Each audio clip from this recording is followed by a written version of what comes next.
Chers amis abonnés, bonjour.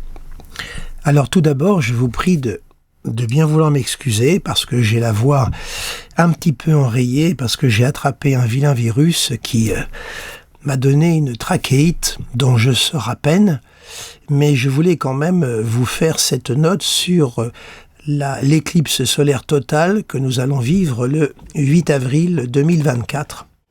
Et donc, en parlant d'éclipse, comme vous pouvez l'entendre, ma voix s'éclipse d'elle-même. Vous me passerez ce petit jeu d'esprit un peu facile. Nous sommes aujourd'hui donc le vendredi 5 avril.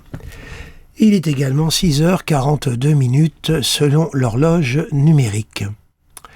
Alors voilà, la prochaine éclipse solaire totale aura lieu dans le signe du Bélier. Alors tout d'abord, une petite précision astronomique. Qu'est-ce qu'une éclipse solaire ? Eh bien, c'est lorsqu'il y a un alignement parfait entre le Soleil, la Lune et la Terre. Autrement dit, la Lune passe entre le Soleil et la Terre et projette son ombre sur le Soleil, ce qui plonge donc la Terre dans une obscurité totale.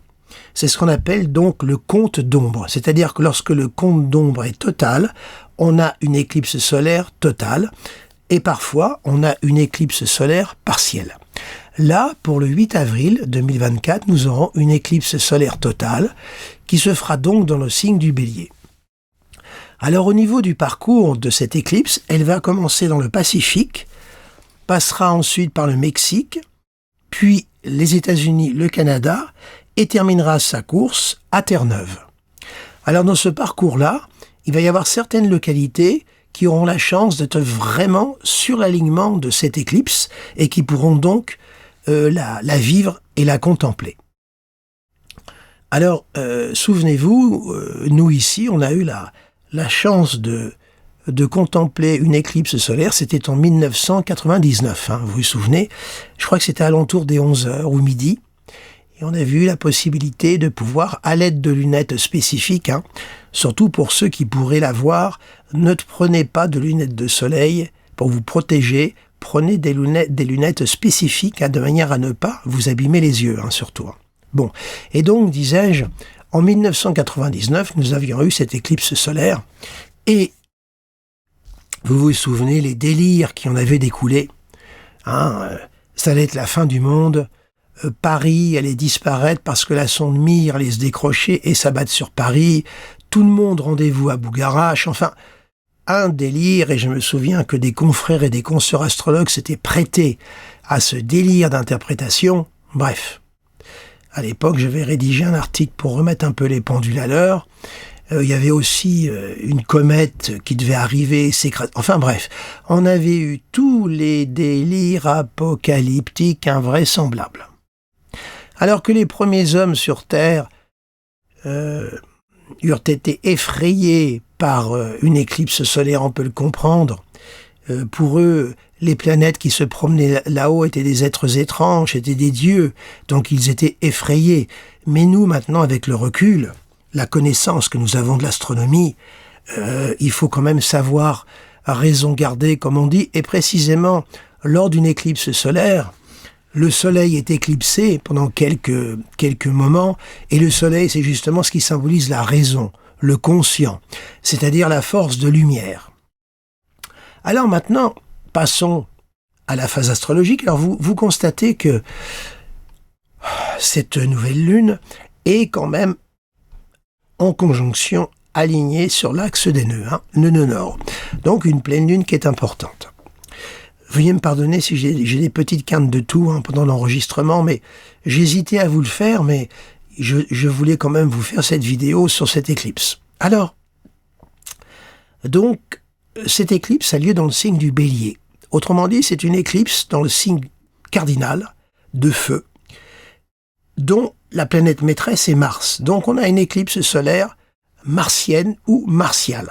Autrement dit, le soleil, qui symbolise donc la lumière, va être pendant quelques instants occulté, je dirais, par la Lune, et la Lune, c'est plutôt les forces de l'inconscient, c'est l'instinct. Donc, cette éclipse solaire, qui est, en temps normal, on appellerait ça une nouvelle Lune, vous repérez, voilà, va être recouverte, va être occultée. Donc ça veut dire que c'est une éclipse qui n'est pas forcément favorable pour les forces de la raison, mais plutôt les forces de l'instinct, la lune, les puissances de l'inconscient, les puissances nocturnes, ce qui nous habite au très fond de nous-mêmes.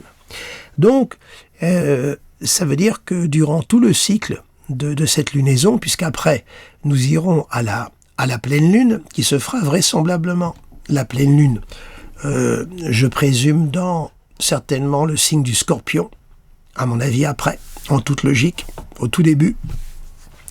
Elle sera encore de nouveau martienne et plutonienne.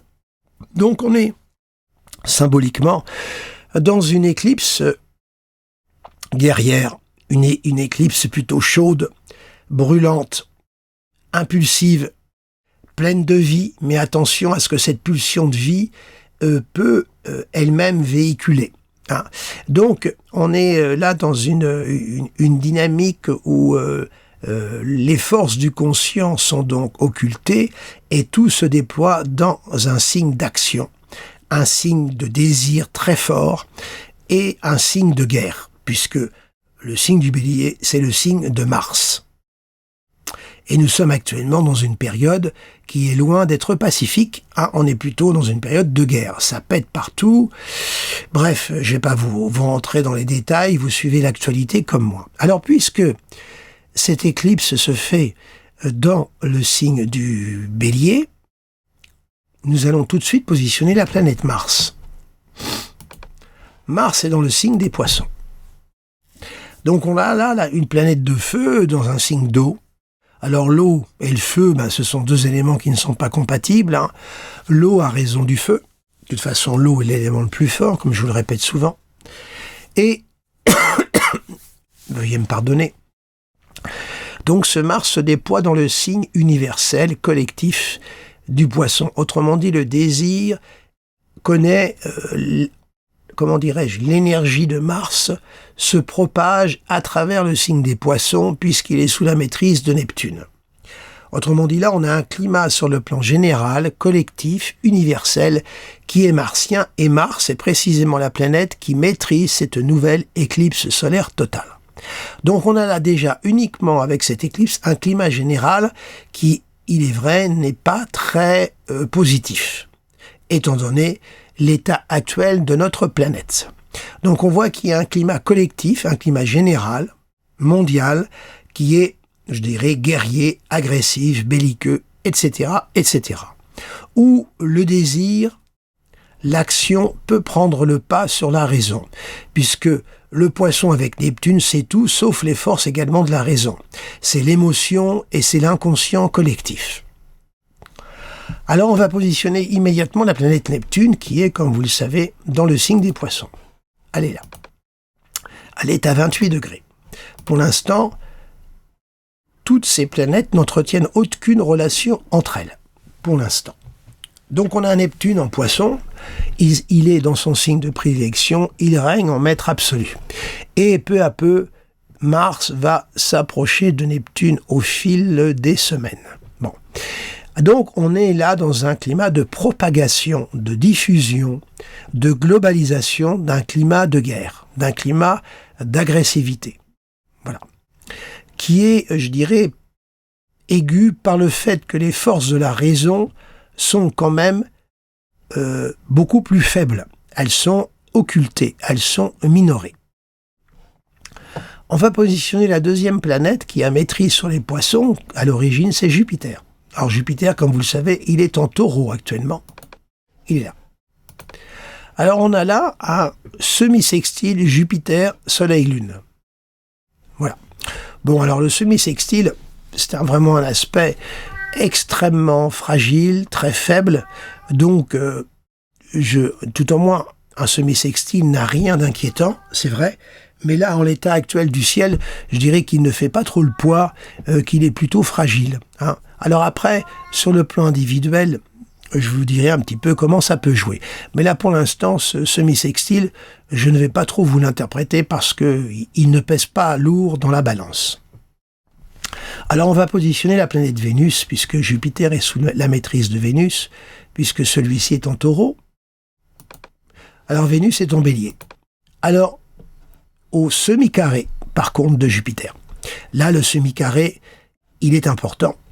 Et Vénus, qui est la planète de la paix, de la concorde, de l'équilibre, elle est en exil en Bélier, et elle est donc sous la maîtrise de Mars.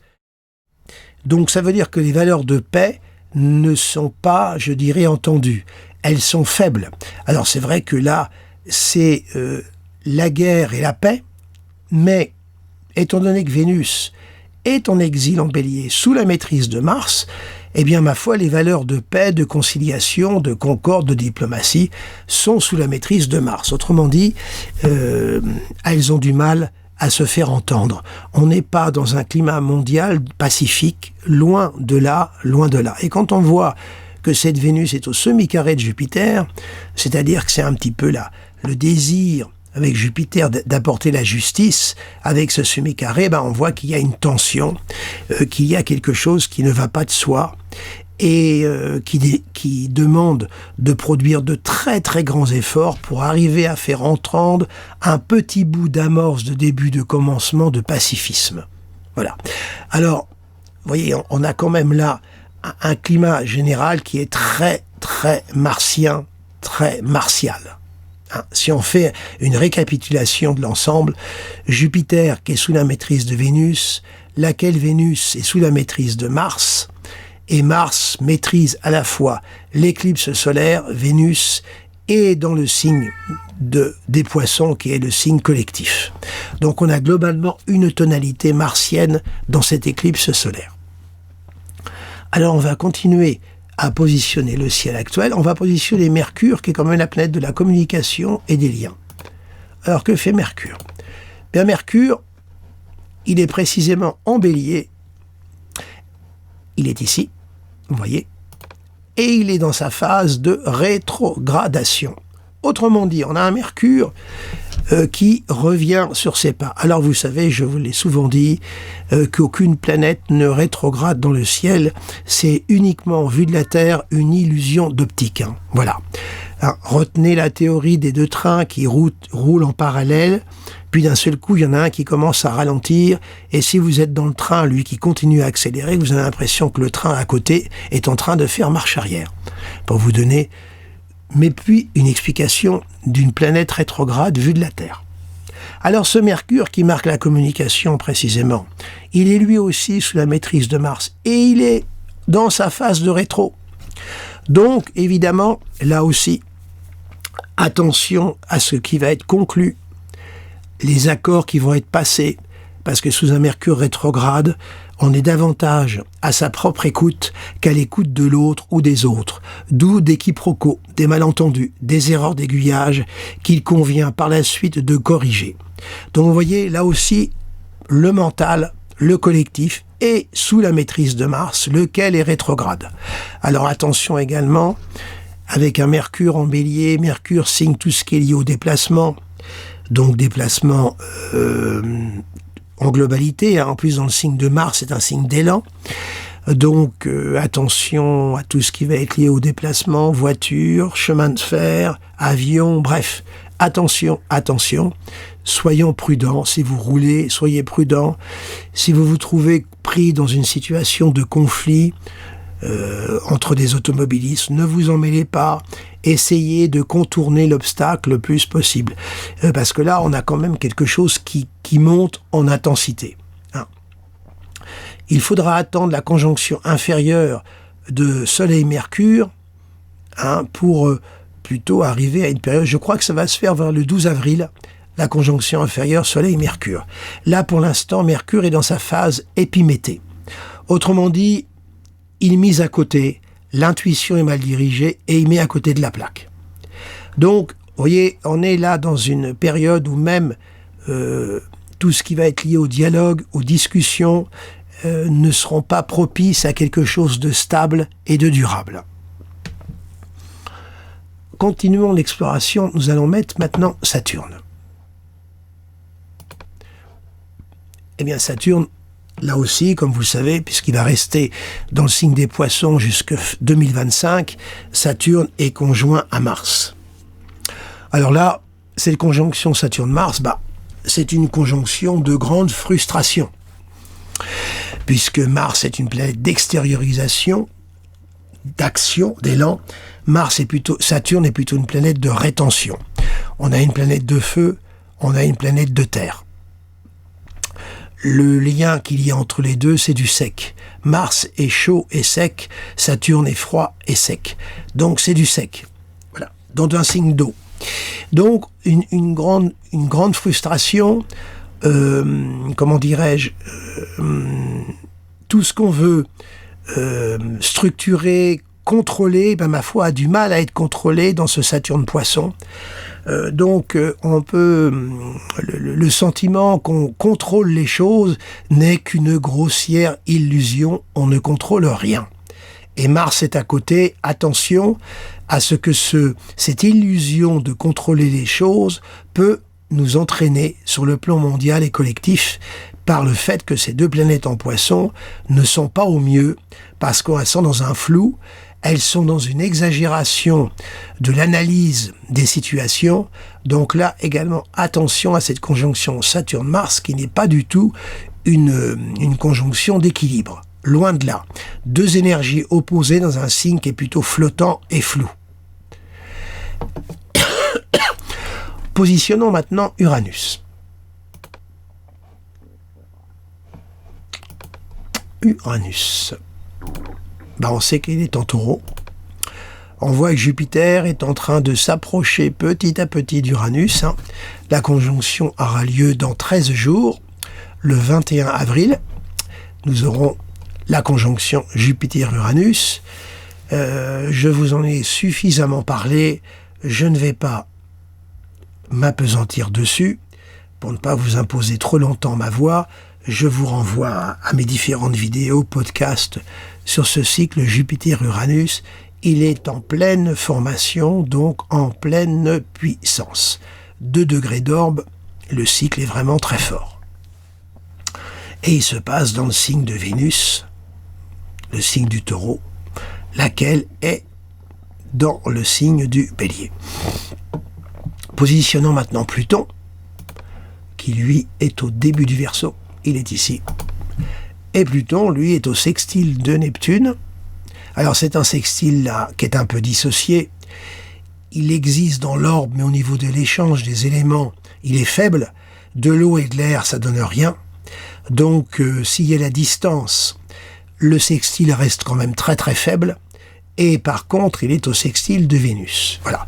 Donc on a un Pluton qui est au sextile de Vénus. Alors, comme je vous le répète souvent, le sextile est un aspect harmonieux, mais l'aspect ne gomme en rien les valeurs symboliques intrinsèques d'une planète. N'oubliez jamais cette règle pour bien comprendre la dynamique des aspects et de la symbolique des planètes. On a une Vénus en exil, sous la maîtrise de Mars, qui est au sextile de Pluton. Donc on a là, si vous voulez, une Vénus qui est complètement martienne et plutonienne. Donc, comment dirais-je? Là, c'est la terreur, la guerre, la menace, soutenue par Vénus, c'est-à-dire qu'on estime être dans son droit de propager la terreur et puis tout ce qu'il peut y avoir de sombre, de noir dans Pluton. Voilà, on a ce sextile. Alors c'est vrai que le sextile, on peut penser que les choses ne peuvent en rester qu'à l'état latent, mais attention, parce que ce n'est pas toujours le cas. On voit que les forces vénusiennes de paix sont complètement barrées et agressées par des forces de Mars et de Pluton. Donc voilà le ciel global de cette éclipse solaire totale. On a un semi-carré et on a 2 sextiles, dont un qui est aminoré et un semi-sextile. Mais nous avons quand même une éclipse solaire qui est quand même de tonalité martiale, donc de tonalité guerrière. Un climat qui s'embrase, qui monte en intensité. Alors, maintenant sur le plan personnel, évidemment, les natifs du Bélier sont particulièrement concernés. Si vous avez des planètes là dans ces degrés-là, Bélier, Balance, Capricorne, Cancer, cette éclipse vous concerne en particulier, puisqu'elle fait opposition et carré. Donc, restez vigilants, restez prudents au moment de la formation, 8 avril, 9 avril, même 7 avril, avant. Si vous êtes dans des situations où vous sentez que la tension monte, qu'il y a un climat de colère, d'agressivité autour de vous, écoutez, essayez de le contourner, ne rentrez pas dedans, ne nourrissez pas ce climat général, parce que c'est un climat quand même d'embrasement. Cette Vénus en Bélier, signe de la passion, c'est à l'amour comme à la guerre, donc je t'aime moi non plus, donc là aussi sur le plan personnel, Vénus en Bélier, c'est valable pour les Capricornes, premier décan, Cancer, premier décan, Balance, premier décan. Attention, attention, restez mesurés, ne vous laissez pas trop emporter par la passion, parce que celle-ci peut s'avérer à double tranchant. Donc, soyez tranquilles, essayez du mieux que vous le pouvez de contenir votre flamme. Voilà ce que je peux vous dire. Et puis surtout, nous avons ce Mercure rétrograde. Donc de façon générale, donc les béliers sont particulièrement concernés. Faites attention à ce que vous allez dire, à ce que vous allez faire. Je vous conseille jusqu'au 24 avril, date où Mercure va redevenir direct. Durant ce laps de temps, évitez de signer des engagements, de passer des accords, parce que ceci risquerait d'être revu. Donc pas d'emballement, gagnez du temps. Et si jamais vous vous trouviez dans la situation de devoir donner votre réponse, patientez jusqu'au 12 avril au moment de la conjonction inférieure Soleil-Mercure. Gagnez le maximum de temps. Puisque au moment de la conjonction Soleil inférieur Mercure, de la phase épiméthée, on dit que Mercure passe dans sa phase dite prométhéenne. Donc il est un petit peu plus maître de la situation et de ses esprits. Voilà. Donc vraiment, mais si vous pouvez globalement patienter jusqu'au 24 avril inclus, ce serait parfait. Et ce message-là vaut pour tous les signes du zodiaque. Alors ensuite, évidemment, il faut voir dans vos thèmes individuels l'importance qu'a cette rétrogradation de Mercure. Si elle ne fait pas d'aspect particulier, elle n'aura pas une grande importance, mais regardez cependant dans quelle maison elle a lieu. Si cette rétro a lieu dans votre maison 10, c'est le secteur professionnel. Soyez donc prudents sur tout ce qui va se dire, se faire dans votre secteur professionnel. Si c'est la 4, c'est le domaine familial. Si par exemple vous êtes en négociation pour signer un contrat immobilier, eh bien, si vous avez ce transit de Mercure dans votre maison 4, surveillez bien ce qui se passe. Pareil dans la maison 7, c'est la maison des contrats, des associations, pareil, surveillez tout ce qui relève de la valeur de cette maison. Voilà. Vous plaquez la symbolique du Mercure rétrograde à la symbolique de la maison dans laquelle se fait la rétrogradation de Mercure. Eh bien, écoutez, je vais finir ici ce bavardage très poussif. Veuillez me pardonner de vous avoir imposé une telle voix, mais malheureusement, je ne peux difficilement faire autrement, mais je ne voulais pas passer sous silence cette éclipse solaire. Alors écoutez, il faut, là c'est le cas de dire, savoir raison garder, comme je vous le disais au début de notre vidéo, malgré ce ciel qui est quand même assez chargé en intensité, il ne faut pas non plus trop, je dirais, non plus s'inquiéter, mais c'est vrai qu'on est dans une éclipse à haute charge d'intensité. Voilà. Eh bien écoutez, je vous remercie de votre attention, je vous souhaite un agréable vendredi, prenez soin de vous, prenez soin de votre santé, parce qu'en ce moment, vous voyez, je suis bien placé pour le dire, avec ce Mars en Poisson, c'est la multiplication de l'agressivité, c'est aussi la multiplication des virus, Mars. Si vous voulez, Mars sous la maîtrise de Neptune, c'est la propagation de tout ce qui est agressif. Donc ça peut être aussi des microbes, des virus qui se propagent. Donc soyez prudents, protégez-vous, renforcez bien votre plan immunitaire également. C'est le moment avec cette conjonction Soleil-Mars qui est en train de se diriger vers Neptune. Je dis bien Mars se dirige vers Neptune. Donc renforcez bien votre plan immunitaire. Vous voyez, c'est le cordonnier qui est le plus mal chaussé. Voilà, eh bien je vous remercie de votre attention. Je vous souhaite un agréable week-end et je vous dis à très bientôt.